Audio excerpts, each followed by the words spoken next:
कमरिया बोले बोले बोले बोले डोले राजा जी कमरिया बोले बोले बोले बोले डोले राजा जी कमरिया बोले बोले बोले बोले डोले रानी जी कमरिया बोले बोले बोले बोले डोले रानी जी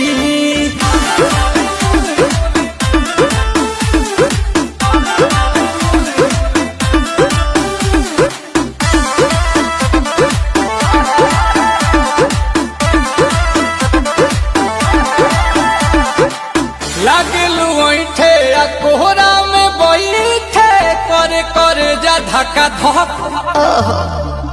कहेलू झूठे की जाला ना उठे होखेला हमारा तो शक हटो ना सुनो ना ये जी सैया दवा हमरे जी सैया फटाफट ला दो जा